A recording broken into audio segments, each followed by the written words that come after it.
So I've resisted telling this story because it just feels like I can't believe that this was actually me. So, but I'm going to tell you because I think it's important to paint the picture of what does someone that has a drinking problem look like, and why is it that they may be hiding in plain sight. So, here's the story. I used to work on Capitol Hill. I worked in the office building of senior leadership in Congress, and sometimes in the afternoon when I got that discontent feeling and the day was taking too long and I just wanted to feel something different, I would walk down to the liquor store on the corner, right down the road from the Capitol, right very close to the White House. And there was liquor stores on all the corners. And, I would just walk in there and I would buy the smallest, one of those sort of pocket-sized bottles of vodka, and quickly stuff it in my purse. And I would walk back to the Capitol building or back to the building that I worked in, go to the bathroom, lock the door, take the bottle of vodka, warm, gross, disgusting, cheap bottle of vodka out, and do a couple of really big chugs. And as I'm doing this, I'm thinking to myself, what kind of person does this? Like, clearly a person that does not have a problem with alcohol does not do this.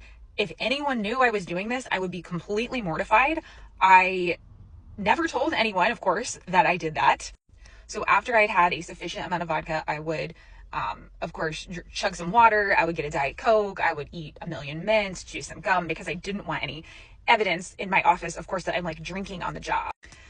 And so there I am walking back to my office with this like warm, fuzzy, buzzy feeling and feeling great, knowing the vodka is there. I can go back and get more if I need it. If nothing else, people probably just thought I was in a good mood. Like I just, it staved off that feeling of discontent, that feeling of dread that was really hard to identify for the rest of the afternoon until I went home. And when I went home, one of two things would happen. Either I would be really depressed because alcohol, like it made my moods fluctuate so much. And if I drank during the day, it would be sort of an awful come down later that day. Or I had more alcohol, I would just continue drinking until I ended up, sort of turning on the TV and passing out at like 8 o'clock at night. Well, I woke up with a headache, had to chug water, go run it off, sweat it off, and start the whole process over again. And because I was able to go to bed, get up, exercise, drink water, go to work, and continue my day, I told myself it was okay. Because people that have a real problem, like, they don't take care of their responsibilities, right? They don't work out. They don't hydrate. They don't go to work and get everything done and, appear to everyone as if everything is fine. But that's how it works. And that's how people hide in plain sight. And that's how I hid in plain sight for many years. So you can never